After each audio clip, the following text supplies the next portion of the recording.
बहुत पॉइंट की बात है। जो गति कीर्तन करने वालों की होती है वही गति कीर्तन सुनने वालों की होती है। जो नियम पालन करते हैं उनमें एक विशेष सामर्थ्य प्रकट हो जाती है। वही धैर्यवान है जो अपने नियम का पालन करे। जो नियम ले कम से कम 12 वर्ष तक उसका पालन करे तो नियम में इतनी सामर्थ्य है कि कुछ समय के बाद ये नियम बहुत दोनों को अखरने लगा। सब भक्तों के हृदय में डर घुस गया अंदर। जब तक नियम को अपना सर्वस्व नहीं मानते तब तक प्रेम की प्राप्ति नहीं होती। नियम से आसक्ति हो जाती है। ये तो उपासना है। अगर वासना भी नियम से की जाए तो उसमें आसक्ति हो जाती है। मानो कोई तंबाकू है, वो खा रहा है, उसके खाते खाते इतनी आसक्ति हो जाएगी कि उसको लगेगा मैं इसके बिना जी नहीं सकता। ये नियम में पावर है, ये नियम में सामर्थ्य है। असत वस्तुओं का सेवन अगर नियम पूर्वक किया जाए तो ऐसा अनुभव कराने लगती है कि मैं उनके बिना रह नहीं सकता। तो यदि हम सच्चिदानंद प्रभु का भजन का नियम करें तो नियम में इतनी सामर्थ्य है कि कुछ समय के बाद आप भजन के बिना रह नहीं सकते। आपकी भजन में आसक्ति हो जाएगी। पर नियम पालन के लिए हर कष्ट सहना, यही तपस्या है। जिस नियम को हम लें उस नियम पालन करने के लिए चाहे हमें जितना कष्ट मिले, हम अपने नियम को न तोड़ें। तो नियम से भगवान प्रसन्न हो जाते हैं, क्योंकि नियम से ही प्रेम की प्राप्ति होती है। नियम पालन करने के लिए हमको इतना बलवान बनना पड़ेगा, चाहे लोग हमारी निंदा करें या हमारी स्तुति करें। लक्ष्मी सब नष्ट हो जाए, सारे सुख नष्ट हो जाए, भी मर जाऊं या युगों में मरूं, इसकी कोई परवाह नहीं। पर मैं अपने सतमार्ग के नियम को नहीं तोड़ सकता। नियम बहुत बड़ी महिमा है। बलराम ब्रजवासी एक ब्रजवासी के नियम की बात बता रहे थे कि वो अपने गुरुजी का गुरुमंत्र 4 घंटे नियम पूर्वक जपते। तो जिस नियम में वो जप कर रहे थे उसी समय उनको सूचना मिली कि उनका पुत्र मथुरा और वृंदावन के बीच में एक्सीडेंट में मर गया है। वो आसन से खड़े नहीं हुए, आचमन किया और परिवार वालों को कहा जाओ अब तो मर ही गए हैं, उनकी अंत्येष्टि क्रिया की व्यवस्था करो, हमारा नियम पूरा हो जाएगा तब उठ के हम आएंगे। कितनी बड़ी बात है कि एक पुत्र वो भी मरणासन अवस्था में, और हम उस समय नियम का पालन करने की बात करें। वही धैर्यवान है जो अपने नियम का पालन करे। नियम के पालन में देवता भी विघ्न डालते हैं, माया भी विघ्न डालती है। पर जो नियम ले कम से कम 12 वर्ष तक उसका पालन करे तो बहुत बहुत लाभ उसे प्राप्त होगा। आज किसी की आध्यात्मिक विशेष उन्नति इसीलिए नहीं दिखाई देती, नियम की पूर्ति की तरफ किसी का चिंतन नहीं है। हमारा नियम है, हम इतने बजे जगते हैं, इतने माला करते हैं, इतना पाठ करते हैं, सत्संग जाते हैं, अमुक अमुक हमारी दिनचर्या है। मनाया माला चला ली, मनाया नियम। चैतन्य महाप्रभु जिनका पावन चरित्र आप सुन रहे हैं, नियम बना दिया, पूरी रात श्रीवास के घर कीर्तन होगा। तुमुल ध्वनि से, उच्च ध्वनि से मृदंग झांझ ढफ आदि बजते, महाप्रभु बीच में हरि बोल और महामंत्र का कीर्तन अमृत में। आसपास के जो लोग थे, जो श्रद्धावान थे, उनके हृदय में उत्साह प्रकट हुआ कि काश अगर ये दरवाजा बंद करके कीर्तन न करते तो हम लोग भी सम्मिलित हो जाते। तो जो अनाधिकारी थे उनके भी हृदय में जलन हुई, किसी तरह कीर्तन बंद होना चाहिए। ये झांझ पीट पीट कर पूरी रात सोने नहीं देते। जो विषयी पुरुष होते हैं उनको भागवतिक पुरुषों से द्वेष होता है अपने आप। यद्यपि भागवतिक महापुरुषों के द्वारा उनका कभी अमंगल नहीं, तो द्वेष का कारण ही कोई उपस्थित नहीं हो सकता। भक्तों के जीवन में ऐसे कोई आचरण नहीं होते कि किसी व्यक्ति की जलन का कारण बने। पर जो विषयी होते हैं, पापात्मा होते हैं, उनका स्वाभाविक भक्तों से द्वेष होता है। ये प्रकृति है, ये स्वभाव है। महाप्रभु को भी नहीं बख्शा। जो आसपास के लोग द्वेष करने वाले थे, अनाधिकारी थे, उनके हृदय में भारी जलन पैदा हुई। किसी तरह कीर्तन बंद होना चाहिए।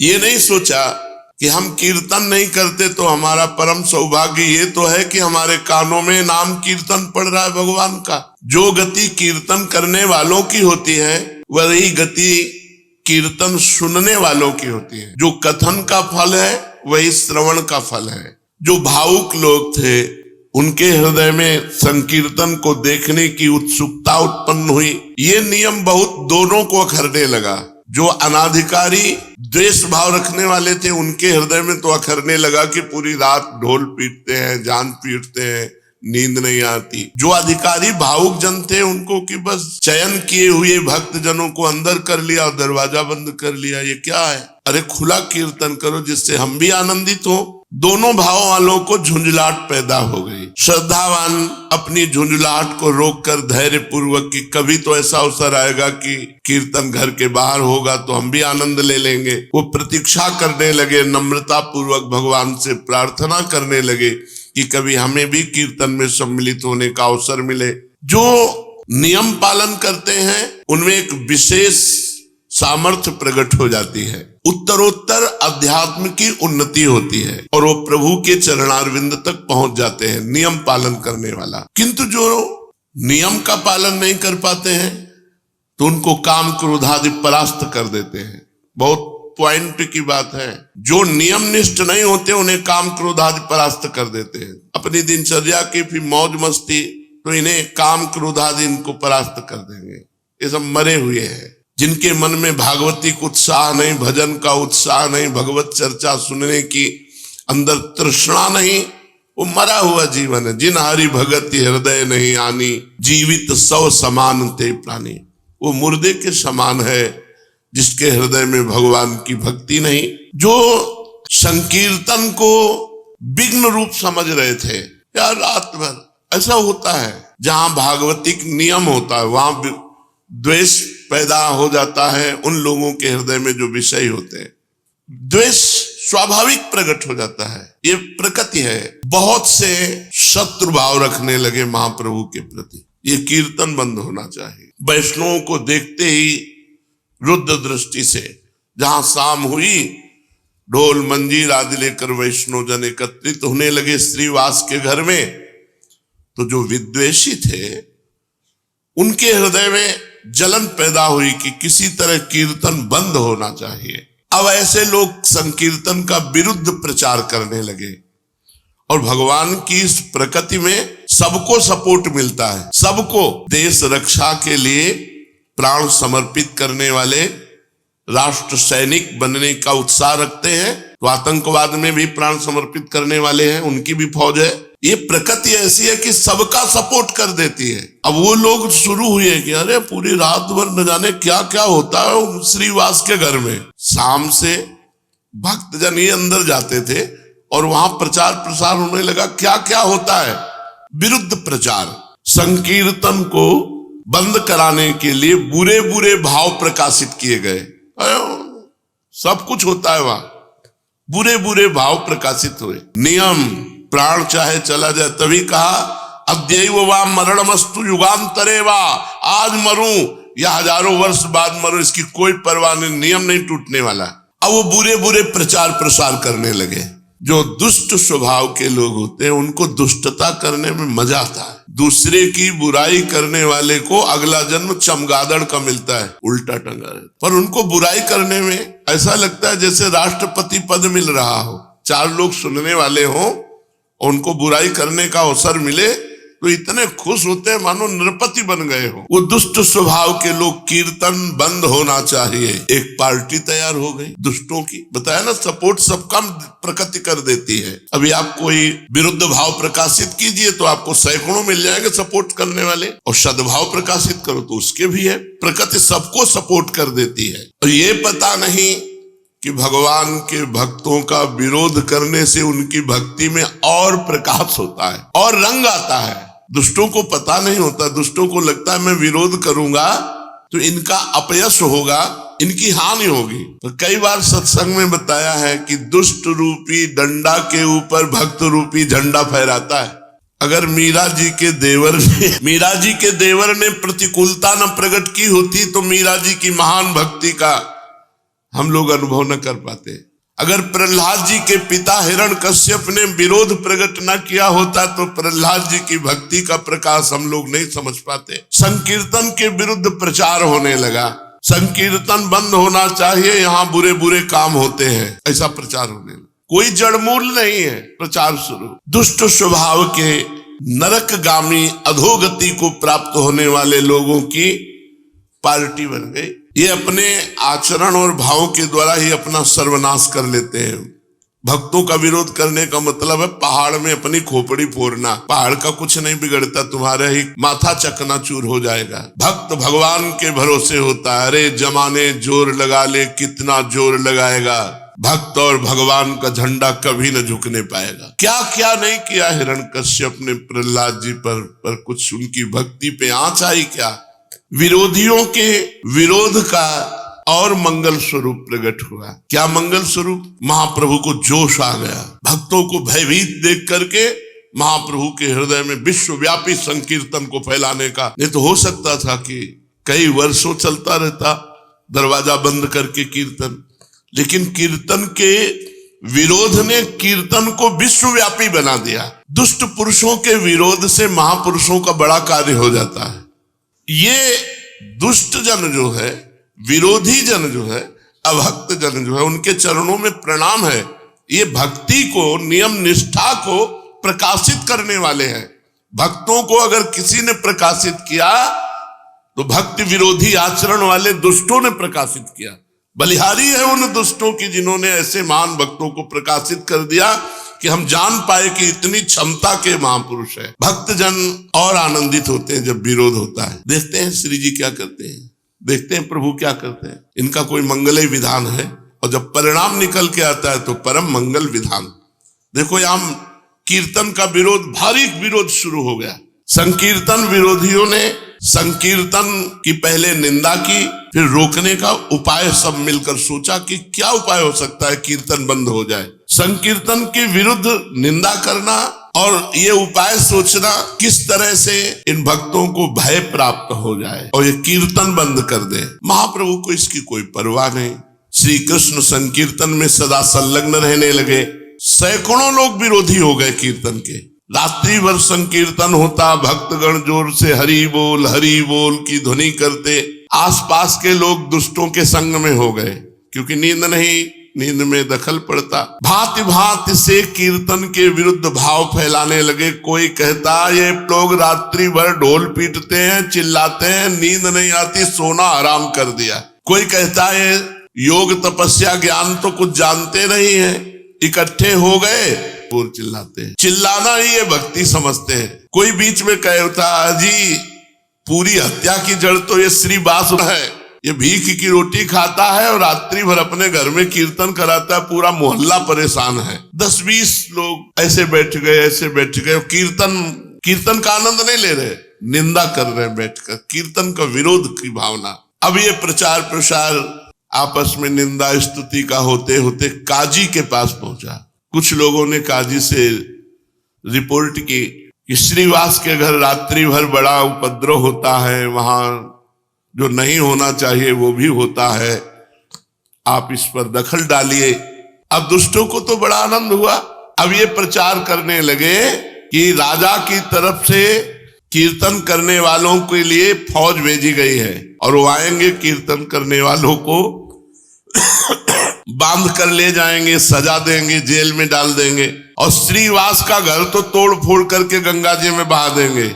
कीर्तन करने वालों की अब खैर नहीं, ऐसे पूरे नवद्वीप में खबर फैल गई जब काजी को सूचना मिली। अब आई है नियम की परीक्षा की घड़ी। अब उनमें जो कुछ हल्के भाव वाले थे उन्होंने कहा भाई कृष्ण कृष्ण जपना तो हम जप लेंगे अब, लेकिन राजा के डंडे कौन खाएगा, जेल में कौन बंद होगा। तो श्रीवास जी के घर आना बंद कर दिया। उनमें जो कच्चे दिल वाले थे, भाई हम तो कीर्तन करते, हमारा तो कोई दोष नहीं, हम तो साफ कह देंगे कि हम भाई अब आज से कीर्तन में नहीं जाएंगे। और सही बात है, किवाड़ बंद करके कीर्तन करने की जरूरत क्या है। कुछ कमजोर दिल वाले जो थे वो उधर ही सपोर्ट में हो गए भयवश। ऐसा नहीं होना चाहिए। अच्छा, कुछ लोग होते हैं दो मुंह वाले, इधर भी मौजली उधर भी मौजली। दुष्टों की तरफ दुष्टता का सहयोग कर दिया, साधु की तरफ साधुता का। अरे आप कीर्तन करो, देखेंगे जो होगा। और बहुत अच्छा किया, रात भर कीर्तन करके जो है किसी को चैन नहीं लेने देते, दोनों तरफ। तो ऐसे जो कुछ, वो तो डर गए। कुछ लोगों ने कहा जब तक फौज ना आवे तब तक कीर्तन चालू रखो, फिर फौज आएगी तो देखा जाएगा। हिम्मती जो भक्तजन थे। कुछ ने कहा कि चलो काजी से जाके कहते हैं, कीर्तन में स्त्रियों को भी अंदर ले जाते हैं। मालूम पड़ता है ये लोग शास्त्र विरुद्ध आचरण करने वाले वाम मार्गी। यहां तक ये लोग पता नहीं क्या सोच सकते हैं, कितना सोच सकते हैं विरोधी। और ये एक यही की बात नहीं कि कीर्तन में गदाधर भट्ट जी जब कथा कहते तो भगवान में डूब करके ऐसे कथा कहते कि कथा सुनने वाले वैरागी और प्रेमी हो जाते। संसार से वैराग्य और भगवान से अनुराग। तो एक कल्याण सिंह नाम के कथा सुनने आते थे, बड़े धनी मानी थे। तो कथा में यही तो चर्चाएं होती हैं कि भाई ब्रह्मचर्य से रहो, संयम से रहो। ऐसा उन्होंने अपनी पत्नी से बात करना बंद कर दिया, काम संबंधी चेष्टाएं बंद कर दी। अब पत्नी तो कथा सुनने आती नहीं थी। उसने विचार किया कि ये पंडित कथा वाचक ही हमारी जिंदगी में आग लगा दी। अब हमारे पति हमसे बातें नहीं करते, कल्याण सिंह, हम इन पंडित की धुलेंगे जिससे हमारे पति की श्रद्धा पंडित के प्रति खत्म हो जाए। तो कथा सुनना बंद कर देंगे तो फिर हमसे पति पत्नी का प्यार। एक दिन देखा कि एक गर्भवती गली गली मांग रही थी भिक्षा।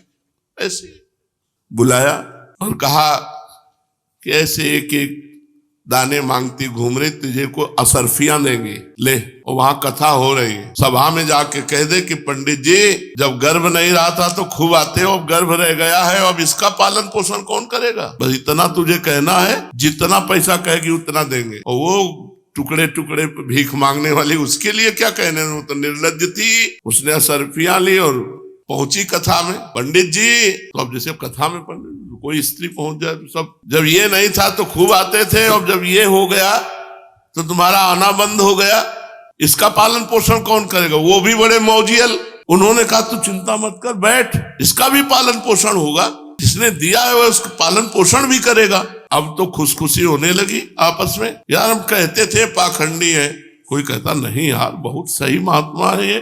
कुछ सदविचार कुछ असद विचार, जो निष्ठावान थे उन्होंने कहा आपने झूठ ऐसा क्यों आरोप किया।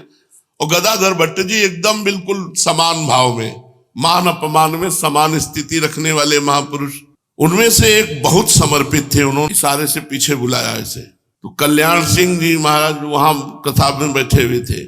उनका सच्ची बता, कभी जानती इनको तू? और उसने जब देखा कि कई लोग आ गए मारी डालेंगे तो उसने कहा हम बिल्कुल नहीं जानते, हमको तो पैसा मिला है कहने के लिए।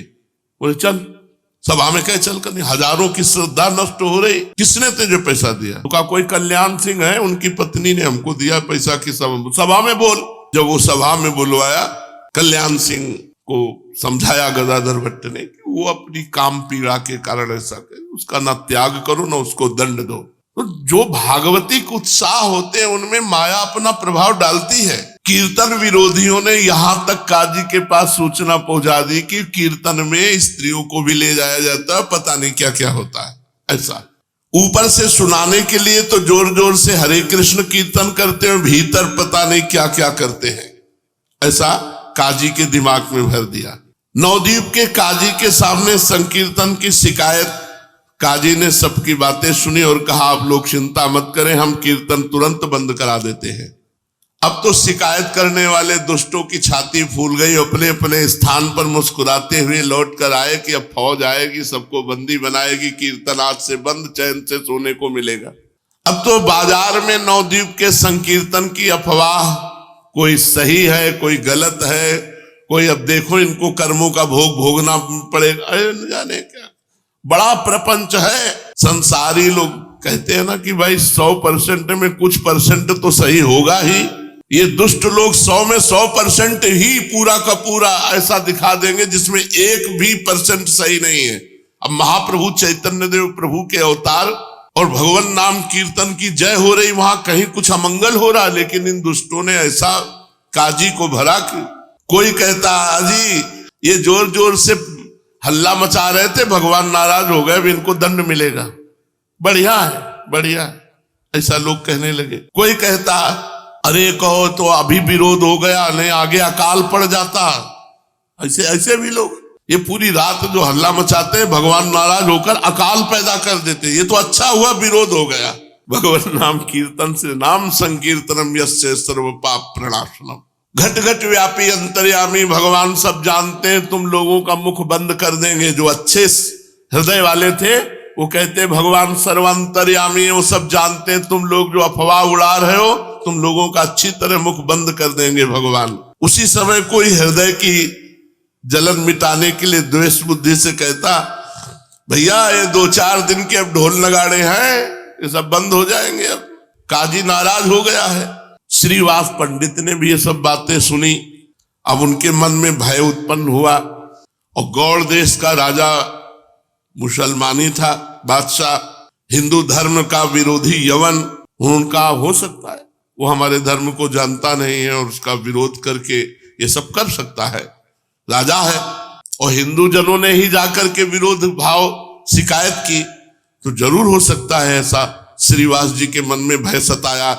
लोगों के मुख से ऐसी बातें सुनकर के प्रायः सब भक्तों के हृदय में डर घुस गया अंदर, क्योंकि यवन हिंदू धर्म विरोधी राजा है और हिंदू जन ही शिकायत कर रहे हैं, तो जरूर कोई न कोई उपद्रव। श्रीवास पंडित जी के पास आकर के सब भक्त जन सलाह करने लगे कि क्या करना चाहिए। कोई तो कहने लगे, अजी कुछ दिन के लिए बंद कर दो नाम कीर्तन, जब ये सब शांत हो जाए तब फिर शुरू कर देंगे। कोई कहते भैया अब तो हम तो जय श्री कृष्ण नवद्वीप ही छोड़ रहे हैं कुछ दिनों के लिए, जब सब शांत होगा तो लौट आएंगे। अब हम तो रिश्ते नातेदारों के आ जाएंगे, अब कीर्तन में नहीं आएंगे। उनकी बातें सुनकर श्रीवास पंडित ने कहा, भाई अब जो होना होगा सो होगा, भगवान श्री हरि सबका भला करेंगे। हम श्री कृष्ण कीर्तन करते, कोई गलत काम तो नहीं करते ना, देखा जाएगा। अगर भगवान का नाम कीर्तन करने पर कष्ट आएगा, बंदी बनाए जाएंगे, मारे जाएंगे, तो हम वो सब सहेंगे। श्रीवास पंडित ने भक्तों को तो इस प्रकार समझा दिया, लेकिन अंदर अंदर वो भी भयभीत थे। उन्होंने अपने मनोगत भावों को प्रभु के सम्मुख प्रकट नहीं किया। प्रभु तो सबके भावों को समझने वाले थे। चैतन्य महाप्रभु ने सब भक्तों के भावों को देखा, सब डगमगा रहे हैं। यवन राजा के कारण सब भयभीत हो रहे हैं, इसलिए इनको निर्भय कैसे किया जाए, महाप्रभु विचार करने लगे। एक दिन प्रभु ने अपने संपूर्ण शरीर में सुगंधित चंदन लगाया, घुंघराले काले काले सुंदर बालों में सुगंधित तेल डाला, मूल्यवान स्वच्छ और महीन वस्त्र पहने, साथ में 2-4 भक्तों को लेकर गंगा किनारे की ओर चल पड़े। उनके अरुण अधर पान की लाली लगने से और भी अत्यधिक अरुण बन गए थे। नेत्रों में प्रसन्नता थी। मुख कमल शरद पूर्णिमा के चंद्रमा के समान खिला हुआ था। वे मंद मंद मुस्कान के साथ भक्तों के आनंद का वर्धन करते हुए गंगा जी के घाटों पर इधर से उधर टहलने लगे। जो सात्विक प्रकृति के भगवत भक्त थे, वे प्रभु के रूप लावण्य को देखकर मन ही मन परम प्रसन्न हुए, किंतु जो दुष्ट प्रकृति के निंदक थे, वे आपस में कहने लगे, यार निमाई पंडित पर कोई भी फर्क नहीं पड़ता, बड़ा अजीब है। अरे राजा का फौज आने वाली है, काजी नाराज है, पान खाए घूम रहे, इनको कोई फर्क नहीं पड़ता, इसे तनिक भी भय नहीं। संपूर्ण शहर में हो हल्ला मच रहा है, कल ही तो सेना आने वाली है। अरे भाई देख लेना, है पान खाए घूम रहे, कल इनको बांधकर नाव पर बंदी बनाकर ले जाया जाएगा। अभी तो राजपुत्र के समान बन ठन करके हंसते हुए घूम रहे। अरे यार इनके चेहरे पर सिकुड़न भी नहीं है, बड़े विचित्र है। कोई कहता अजी सब बातें झूठी हैं, कोई फौज नहीं आ रही, कोई नाव नहीं आ रही, कोई सैनिक नहीं आ रहे, ये सब केवल अफवाह उड़ाई गई है। दूसरा कहता हाथ जोड़ करके नहीं साहब गप मत समझो, ये तो पक्की बात है कि यवन बादशाह की तरफ से फौज आ रही है। तो कोई कहता हाथ कंगने को आरसी क्या, अभी देख लेना कल ये सब बंदी बना दिए जाएंगे। इस प्रकार लोग भांति भांति से अपने अपने अनुमानों को प्रकट कर रहे थे। और महाप्रभु भक्तों के साथ आनंद में गंगा के किनारे विहरण कर रहे थे। इसी बीच प्रभु के पुराने परिचित पंडित गंगा जी पर संध्या वंदन करने के लिए आए। प्रभु को देखकर प्रणाम किया और आपस में वार्तालाप करने लगे। पंडितों ने कहा, निमाई पंडित सुन रहे तुम्हें पकड़ने के लिए राजा की तरफ से सेना आ रही है। संपूर्ण शहर में बड़ी गर्म अफवाह है कि तुम सब बंदी बनाए जाओगे। यदि ऐसी ही बात है तो हमें लगता है कुछ दिन के लिए तुम नवद्वीप छोड़ दो, फिर आ जाना। अभी कहीं बाहर जाओ जिससे तुम्हें राजा के सैनिक बंदी बनाकर न ले जाएं। राजा के साथ विरोध करना ठीक नहीं। फिर ऐसे राजा के साथ जो हमारे धर्म को जानता ही नहीं, धर्म विरोधी है, यवन। समस्त पंडितों ने चैतन्य महाप्रभु को ये राय दी कि इस समय तुम्हें छोड़ करके चले जाना चाहिए, आगे जैसा समय आवे फिर देख लेना। प्रभु ने उपेक्षा के साथ कहा, अजी जो होगा सो देखा जाएगा। हम नवद्वीप छोड़कर तो कहीं नहीं जा सकते, और यदि तुम्हारी सलाह सही है तो हम नवद्वीप छोड़कर कहीं जाए, वो बादशाह कहीं से भी बंदी बनवा लेगा। हम तो गौड़ देश छोड़कर अब जाने वाले नहीं, यहीं रहेंगे। अगर भगवान हमें बंदी बनाना चाहते हैं, दुख देना चाहते हैं, तो हम उसे सहेंगे, कीर्तन बंद नहीं करेंगे, कीर्तन नहीं बंद होगा। और देखो, जब कोई धर्म से चलता है तो उसकी परीक्षा होती है, और दुख सहना ही धर्म की कसौटी है। हम सहेंगे, जो कुछ होगा देखेंगे। देखना है ये कि कौन कौन से भक्त इस समय इस प्रश्न में सही उत्तर देते हैं। परीक्षा की, धर्म की कसौटी पर कौन खरे उतरते हैं।